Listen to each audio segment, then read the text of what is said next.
is our host, Brooke Burke.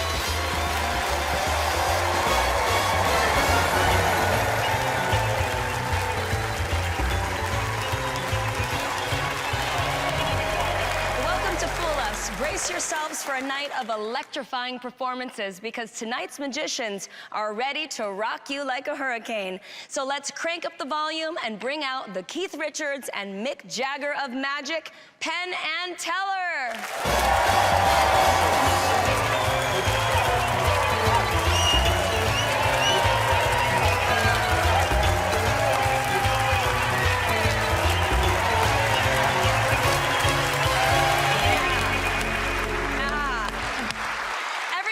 Tonight has a chance to fool PENN and TELLER, and if they do, they get a famous Fool Us trophy and a slot in PNT's Las Vegas Spectacular.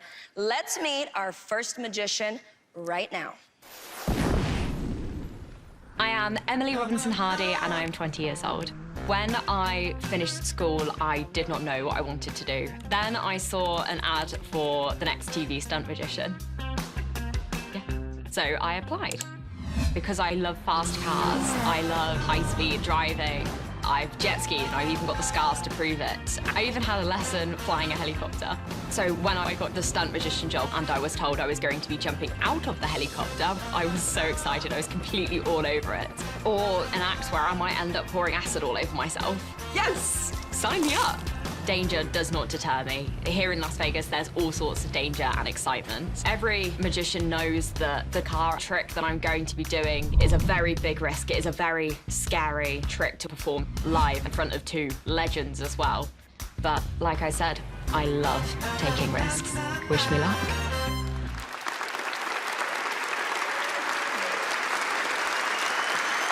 Here's a fresh face from the UK. Give it up for Emily Robinson Hardy.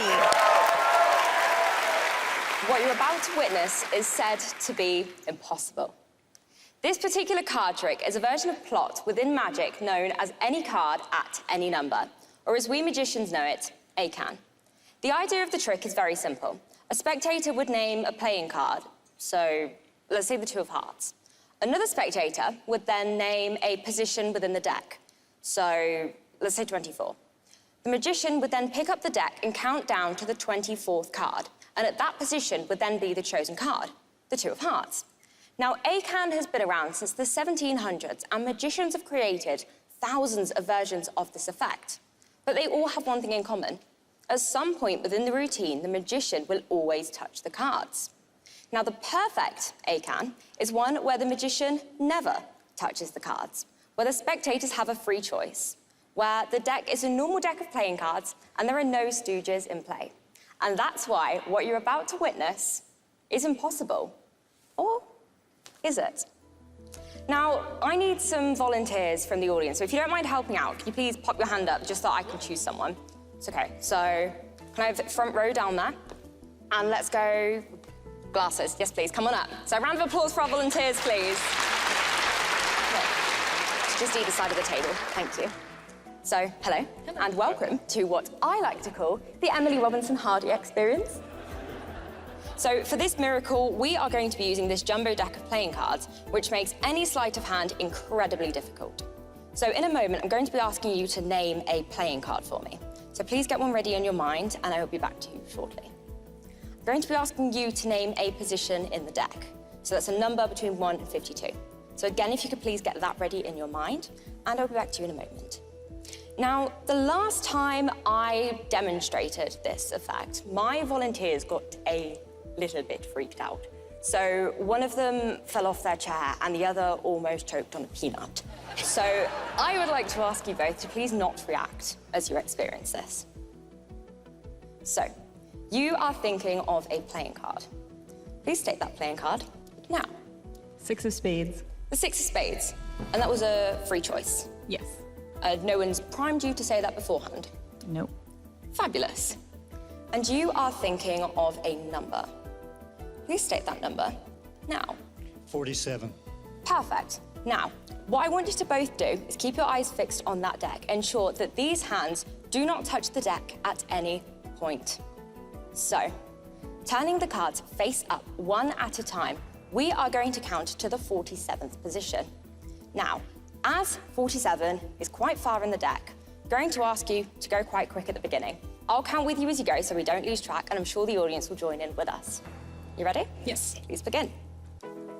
1, 2, 3, 4, 5, 6, 7, 8, 9, 10, 11, 12, 13, 14, 15, 16, 17, 18, 19, 20, 21, 22, 23, 24, 25, 26, 27, 28, 29, 30, 31, 32, 33, 34, 35, 36, 37, 38, 39, 40, 41, 42, 43, 44, 45, 46. Okay, stop.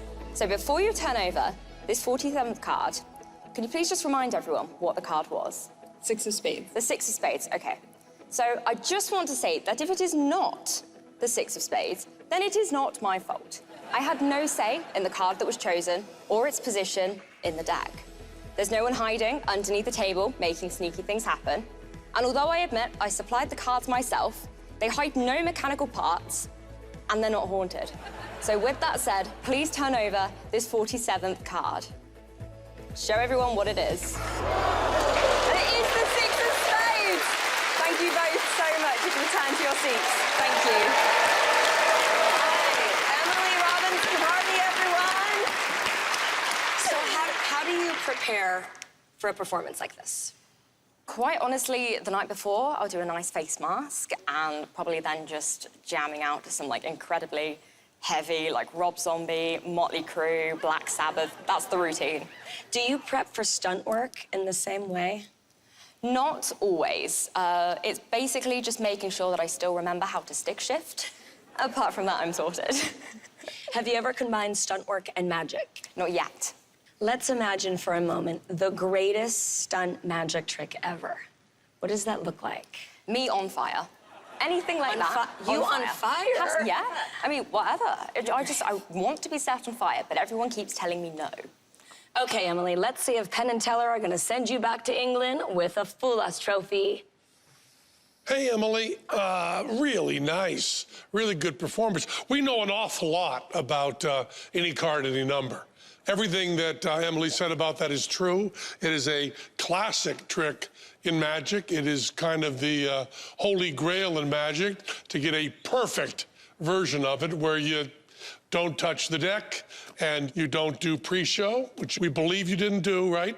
Yeah, You promise correct. us there's no pre-show, Promise. and you promise us there's no stooge, right? Correct. Because if this were pre-show or there was a stooge, there's no trick at all. Yeah. But there's none of that, so there is a trick, and there's a really, really good trick. Thank you very And much. we've gone through the list of all that we know of ways to do this.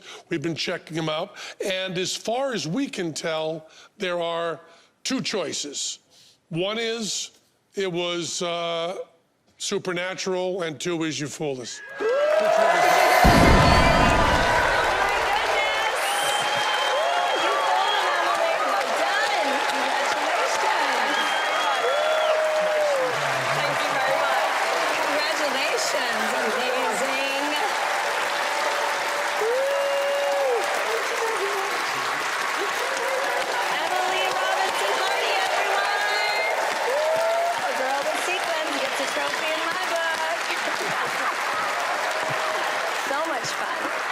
Congratulations to our latest fooler, Emily Robinson Hardy. Our PENN and TELLER ready for more? We'll come back and find out when Fool Us returns.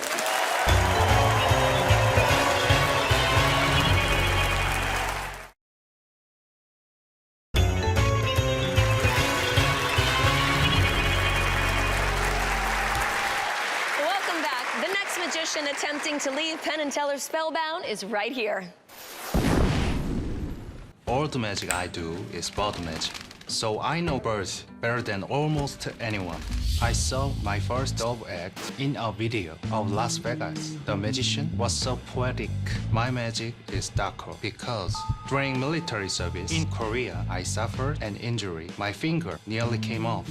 My ability to do magic was gone. Birds are simple creatures, but loving and loyal too. Tending to my birds healed me. They healed me. Now I'm in Las Vegas, the city that inspired my whole life. I never performed here before, but today I will. I hope I win. But the best thing of all, today the circle is complete.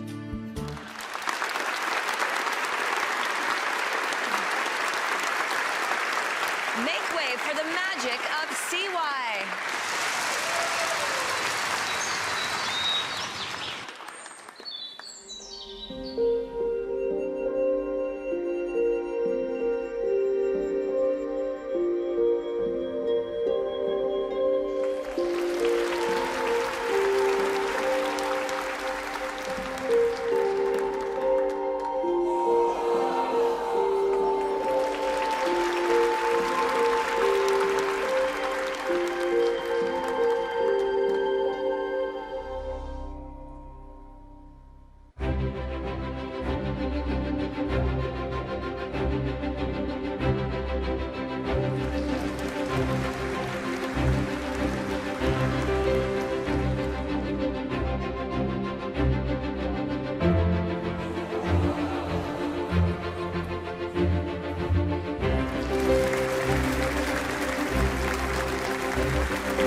Are you always a one-man show with the exception of the animals?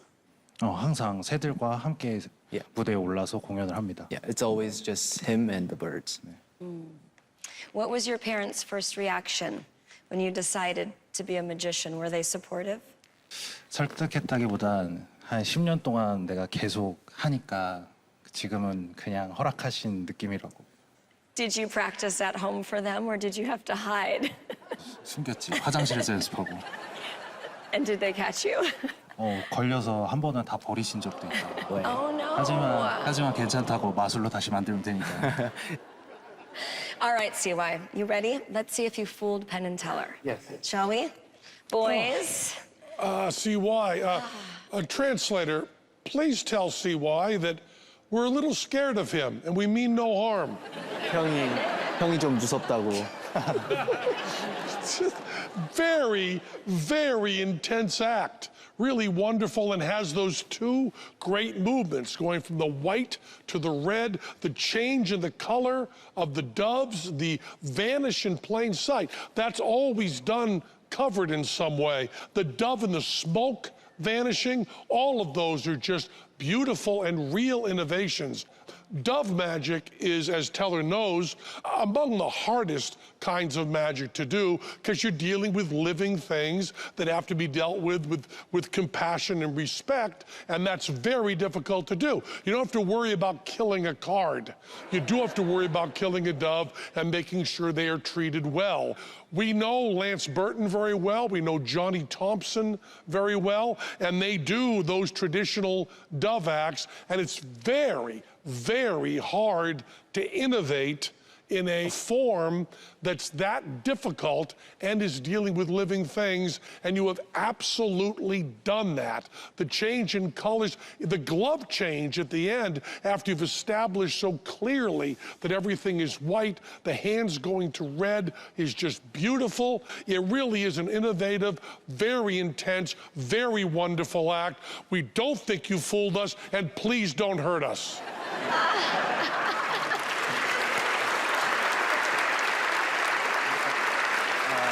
Okay, thank you. Just wonderful. Well, you didn't fool Penn and Teller, but we enjoyed that so much, and we hope that you come back to America and perform for us again. He's gonna hurt us. CY, everyone. Thank you so much.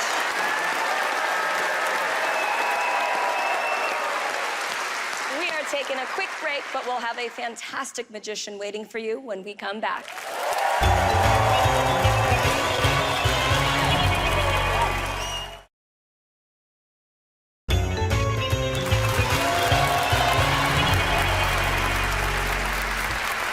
Welcome back, everyone. It's time for our next magician to step up and try to fool Penn and Teller. I've been fortunate enough to be constantly working and in high demand for the last number of years. Overall, I'm a pretty happy guy, except for my social circles. This is Matt King. This is Eric Mead. This is Vinny Grasso. Magicians. You may not have noticed, but they have Fool Us trophies. And you also may have noticed, I do not. And trust me, not 5 minutes go by without them rubbing my nose in it. Every week, we play cutthroat croquet. Off cars, in the street, off pool toys, trees. Play it where it lies. If I don't come away with a trophy of my own, the ridicule will be ruthless and never ending. This is in no way facetious. The pressure that I'm under is unbearable. This is my one shot to shut them up. Penn, Teller, the stakes could not be higher.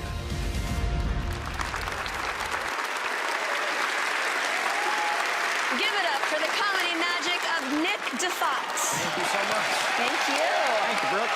Hi, nice to meet you. Nice to meet you as well. Before the show, I made a prediction. Oh. Rolled it up, wrote something down, rolled it up, taped it to the mic stand. No one's touched it since before the show started. Okay. The staff has been guarding it.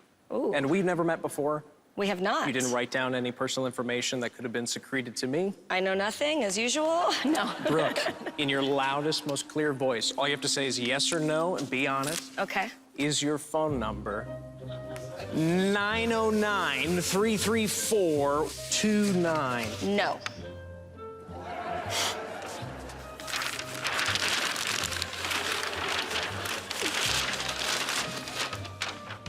sorry. That's because it's mine. Oh, that's yours?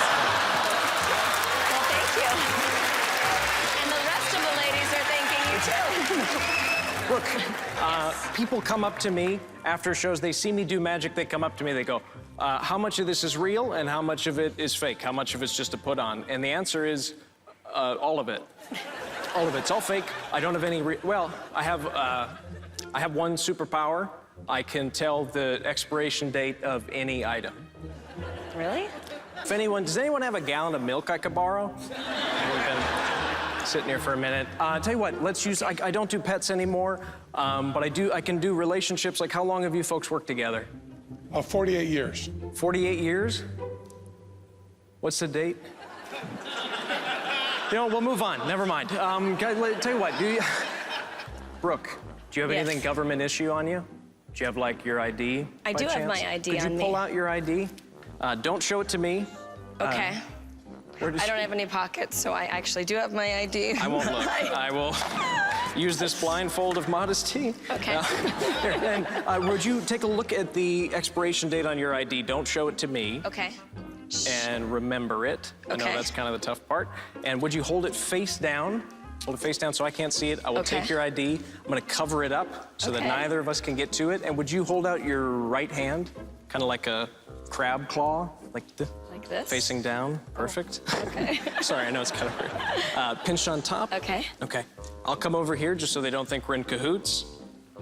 We're gonna go for the month first, okay? Okay, you're gonna guess the expiration date of my license. Of your license, which I've never seen before. He has not. I'm gonna say January. No. No, but it's a cold month, colder month. Could be, depends where you are. Certain places, we're gonna also count that as a hit. Listen, I don't need this, okay? I babysit on the weekends. This isn't it for me, okay? Stable income. Brooke. Yes. We're gonna go for the year. We're going full balls to the wall. We're gonna do it. Okay. Go big. Go. Is this expired? No. No? It's 2014. 2014 is expired, right? It's not 2014. And you checked? I'm sorry. Is it even here? Could you turn your hand over? Sure. Turn your hand over. Is it even yours? That's not even my ID. Well, whose is it? Shoot. How did you get that? That's a little embarrassing. This is my 5th grade ID. I'm not quite sure. I'm sorry. It's not expired. I'm sorry. And there's nothing else inside the handkerchief? I'm a little freaked out, though. How did you get... Because I consider myself fairly muggable. Like... I didn't do that. No, like, I'm actually freaked out about getting mugged. I know a couple of you are chuckling, but that's... Like, I realized that I dressed today. Like, I looked in the mirror downstairs and realized that I'm dressed like I'm running for student body president. But it's okay. But I'm a little freaked out that you got this. Only because if you were trying to get my ID, where would you assume I kept my ID? In your wallet. My wallet. Do you want to see where I actually keep my ID? Sure.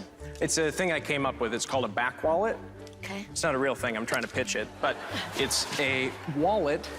It's not a very clever title, but it is duct tape onto my back. This is not the most flattering look on the planet. No. Not super easy to pay. Would you help me out? Just peel the wallet off. Okay. Perfect. You can leave the tape where it's at. Okay. Inside the wallet, we take a look inside. God, I've taped it shut. Inside of the overly secure snap fasten pocket. Would you pull that out? Sure. Show it around to everybody. Your face, your personal information. That's my ID. Thank you very much. How did you do that? Nick the butt, everyone. Come on over, let's chat. That was confusing and amazing at the same time. Thanks. You still look like your middle school ID. Yeah, at this point, I'm sure most people watching don't know if I'm 14 or 40. I feel a little odd. Do you still have to show proper ID to get into clubs? I do. I got ID'd 3 times walking through a casino in town the other day. You seem like the kind of guy that likes to make fun and have fun. Is that right? Sure, yeah. I think the moment that I found being self-deprecating, I kind of settled in. How important do you think humor is in magic? in certain cases it can detract, in certain cases it can magnify the effect, and I think it, you know, if you're a funny person, then it's cool to be able to express that through this. Well, all right, Nick, let's find out if you fooled Penn and Teller. Awesome. You ready? Ready, boys? Hey, Nick. Hey. Boy, you got a great look and a great style. Thank you so much. Really, really nice all the way. And this is a fascinating trick. You know, we've seen the card in the wallet before, but card in the back wallet we hadn't seen. So we were a little stuck on that for a moment. But what's interesting about this for those who study magic is how important choreography is. Everything you did looked completely natural, and more important than that, necessary. You didn't do anything you didn't have to do for the trick to be the way it was, but we believe that was very, very carefully done and very sneakily done and very well choreographed. And you know, Nick, I have my phone right here in my pocket, and when you exposed what I thought was going to be Brooke's phone number, I took the, I took the rather creepy liberty of programming her number I'm not that easy. into my phone, just thinking it might be useful maybe in the future. And then you can imagine my chagrin when I found out it was actually your phone number. But I apologize. Yeah. I'm going to call that now anyways, Nick. Oh, it's going to your voicemail. I'll just leave a message. Hey, Nick, this is Penn and Teller. Fool us. I don't think you fooled us. What do you think? I think you guys are hip to my jive. Thank you so much. Thank you very much. Appreciate it. Thank you so much. Bye, guys. Nick Diffatte, everyone. Will our next magician be a fooler? Come back and find out. We won't take long, I promise.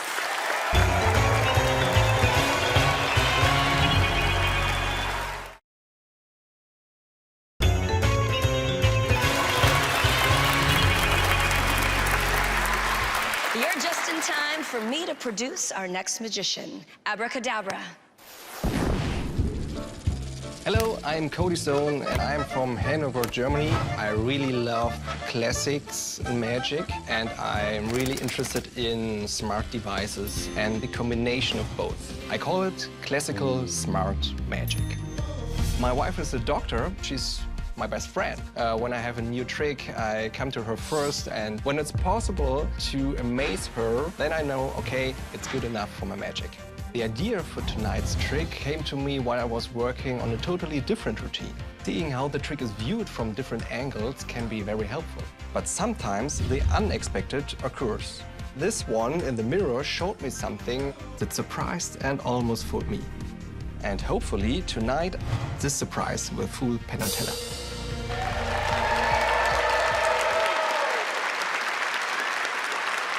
From Germany, put your hands together for illusionist Cody Stone.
Cody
Stone, everyone. Wow, that was incredible. Do magicians use mirrors a lot? Of course. It starts right from the beginning because we are practicing a lot with the mirror to make this trick really perfect because you see the view from the audience. Yeah. What is the biggest challenge that you have faced as a magician? I have too many ideas. Sounds like a good And problem. not enough time. Okay, it looks like they're ready. Oh yeah, I'm excited. Boys, Penn and Teller. Cody, thank you. Thank you so much. It was a wonderful act, but even more important than how wonderful act it was, you had a mirror on stage and didn't do doubling stuff. Everyone who brings a mirror on stage has one card, then they have two cards. Then they have one coin, then they have two coins. Then they have one apple, then they have two apples. You didn't do any of that. Thank you, thank you, thank you. Something else to do with the mirror.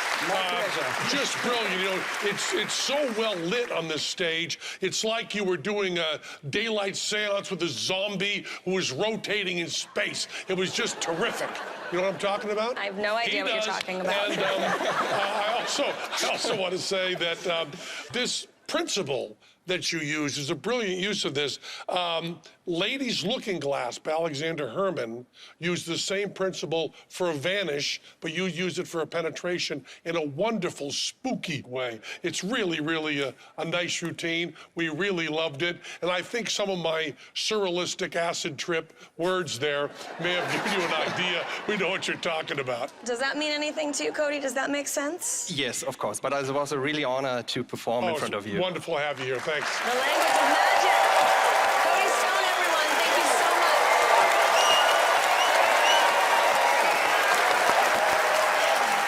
More unbelievable magic tricks on the way after the break. Stay close.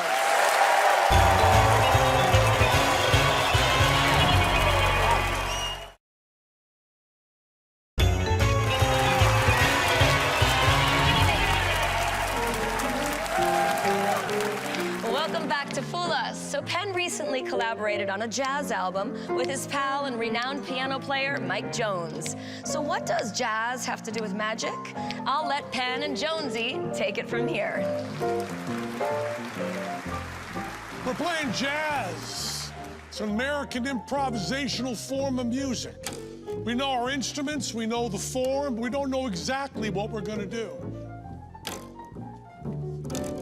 Well, you know, late 20th century, some magicians started doing jazz with magic tricks. And they would just make up the trick based on how they were feeling at that moment and what card happened to be picked. We got two of the best. We got Eric Mead over here, one of the best jazz magicians. And then we have Shoji, who is one of the newest jazz magicians. Yeah, one name, that's all he needs. And now, they'll make up some tricks right before your eyes. Teller has a shuffle deck there. He's going to pull one card out, and Eric and Shoji are going to turn that into a magic trick. What card you got? The Queen of Diamonds. Queen of Diamonds. How you feeling? Start thinking Queen of Diamonds. Queen of Diamonds. Shoji. Queen of Diamonds, a little jazz. So let's start with a little walking bass, like this. Walking the cards up through each other and around. And hopefully, if I've done it correctly, right here on top, that's the 3 of Diamonds. Of course, Miles Davis once said famously, it's not a wrong note until you play the next one. So I'll take that 3, and I just sort of toss it through the center of the pack, and as it passes through there, it changes into the Queen of Diamonds. Okay, Shoji, your turn. All right, Queen of Diamonds is a kind of hard card, so I'm gonna use the help of the 2 jokers. Okay. All right. Now, your card, the Queen of Diamonds, is in between the 2 jokers, because there's one on top. No, sorry, bad joke. Now, if we give a riffle, the 2 jokers vanish from top and bottom and go into the middle, centering in on 1 card and 1 card only, the Queen of Diamonds.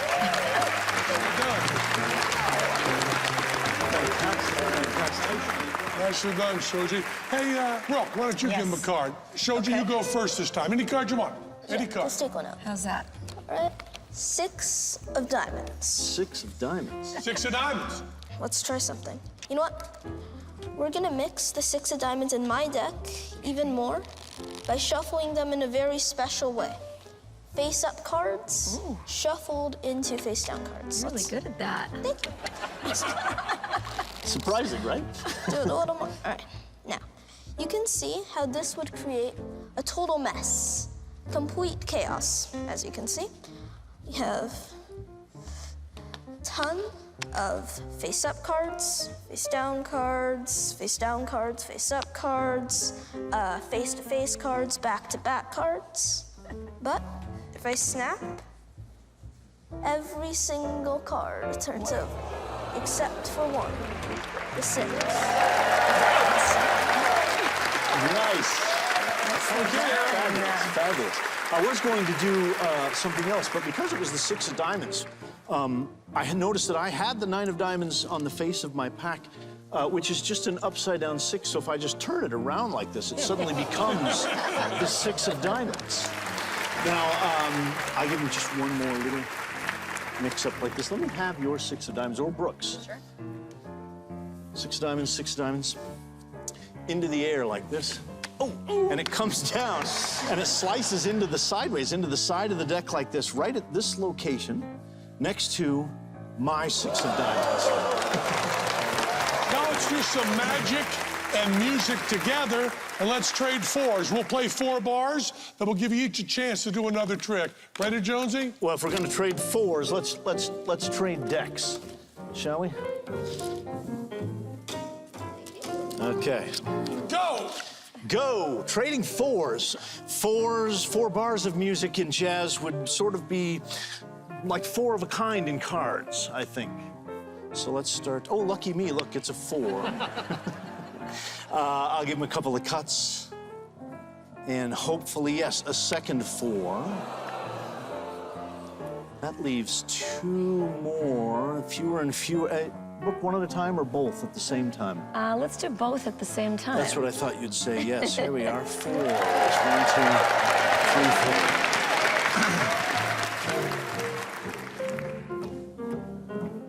4. Now it's you, Shoji.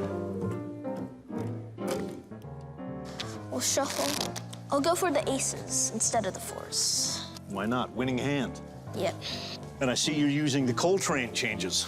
All right. Let's see. I believe the first one's right about there. Oh, right with the second one. And that's the third one and the 4th. There you go. Eric Mead and Shoji.